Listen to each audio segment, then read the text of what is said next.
योग तथा मृत्यु सूचक चिन्हों का वर्णन।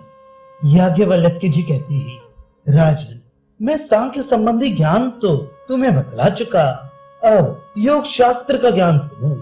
सांख्य के समान कोई ज्ञान नहीं है और योग के समान दूसरा कोई बल नहीं है। दोनों का लक्ष्य एक है और दोनों ही मृत्यु का नाश करने वाले हैं। जो इन दोनों शास्त्रों को सर्वथा भिन्न मानते हैं वे अज्ञानी हैं। मैं तो विचार के द्वारा पूर्ण निश्चय करके दोनों को एक समझता हूँ। योगी जिस तत्व का साक्षात्कार करते हैं, सांख्य के विद्वान भी उसी का ज्ञान प्राप्त करते हैं। जो सांख्य और ज्ञान को एक समझता है वही तत्ववेत्ता है। योग साधना में रुद्र अर्थात प्राण शक्ति की प्रधानता है। प्राण को अपने वश में कर लेने पर योगी इसी शरीर से 10 दिशाओं में स्वच्छंद विचरण कर सकते हैं। जब तक योगी का स्थूल शरीर रहता है तब तक वे योग बल से सूक्ष्म शरीरों के द्वारा लोक लोकांतरों में विचरण करता है। स्थूल देह को त्याग देने पर उसे परम सुखरूप मोक्ष की प्राप्ति हो जाती है। मनीषी पुरुषों का कहना है कि वेद में स्थूल और सूक्ष्म 2 प्रकार के योगों का वर्णन है। स्थूल योग अड़मा आदि 8 प्रकार की सिद्धि प्रदान करने वाला है और सूक्ष्म योग यम, नियम, आसन, प्राणायाम, प्रत्याहार, धारणा, ध्यान और समाधि 8 अंगों से युक्त है। योग का प्रधान कर्तव्य है प्राणायाम, जो सगुण और निर्गुण भेद से 2 प्रकार का होता है। मन की धारणा के साथ किया जाने वाला प्राणायाम सगुण है और प्राणों इंद्रियों के निग्रह पूर्वक मन को समाधि में एकाग्र करना निर्गुण प्राणायाम कहलाता है। सगुण प्राणायाम मन को निर्गुण अर्थात वृत्ति शून्य करके स्थिर करने में सहायक होता है। इस तरह प्राणायाम के द्वारा मन को वश में करके शांत और जितेंद्रिय होकर एकांतवास करने वाले आत्मा राम ज्ञानी को परमात्मा का ध्यान करना चाहिए।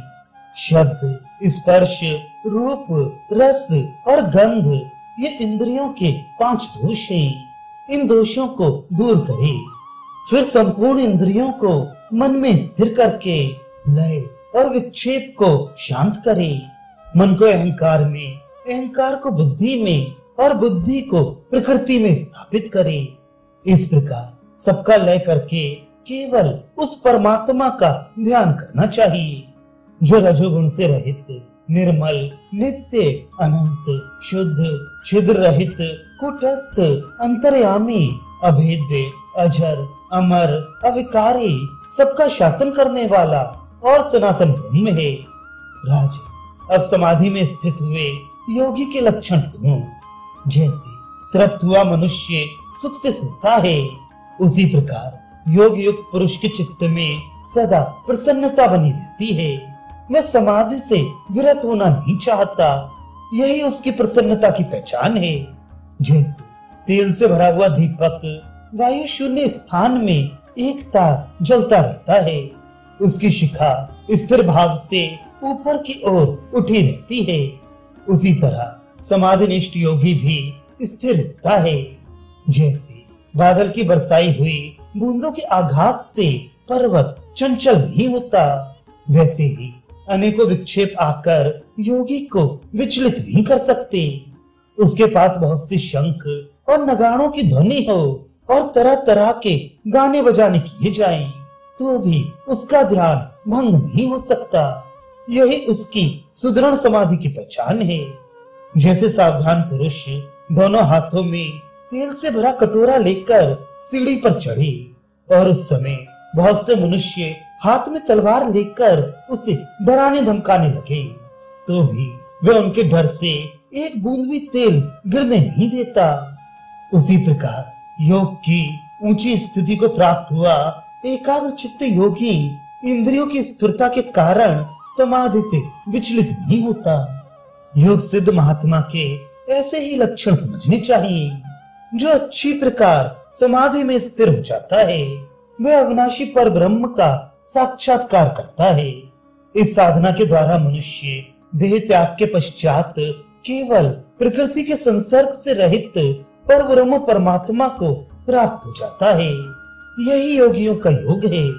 इसे जानकर मनीषी पुरुष अपने को कृतार्थ मानते हैं। विदेहराज, अब मैं विद्वानों के बताए हुए मृत्यु सूचक चिन्हों का वर्णन करता हूँ। जिस पुरुष को अरुंधति या ध्रुव नामक तारा, जिसे उसने पहले कभी देखा हो, ना दिखाई पड़े, तथा पूर्ण चंद्रमा का मंडल और दीपक की शिखा दाहिने भाग से खंडित जान पड़े, वे केवल 1 वर्ष तक जीवित रह सकता है। जो लोग दूसरों के नेत्रों में अपनी परछाई ना देख सके, उनकी आयु भी 1 ही वर्ष तक शेष समझनी चाहिए। जिसकी बहुत बड़ी चढ़ी कांति भी फीकी पड़ जाए, बुद्धि नष्ट हो जाए, स्वभाव में भारी उलटफेर हो जाए, जो काले रंग का होकर भी पीला पड़ने लगे, तथा देवताओं का अनादर और ब्राह्मणों के साथ विरोध करता हो, वह 6 महीने से अधिक नहीं जी सकता।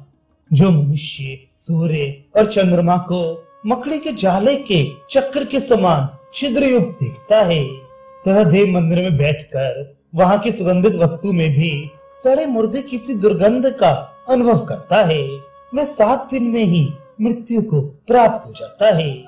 जिसकी नाक और कान टेढ़े हो जाएं, दांत और नेत्रों का रंग बिगड़ जाए, जिसे बेहोशी होने लगे, जिसका शरीर ठंडा पड़ जाए, तो जिसकी बाईं आंख से अकस्मात आंसू बहने और मस्तक से धुआं उठने लगे, उसकी तत्काल मृत्यु हो जाती है। इन मृत्यु सूचक चिन्हों को जानकर मन को वश में रखने वाला साधक रात दिन परमात्मा का ध्यान करे और मृत्यु काल की बाट जोता रहे। ऐसा करने से वह उस सनातन पद को प्राप्त करता है, जो अशुद्ध चित्त पुरुषों के लिए दुर्लभ है, तथा जो अक्षय, अजन्मा, अचल, अविकारी, पूर्ण तथा कल्याणमय है।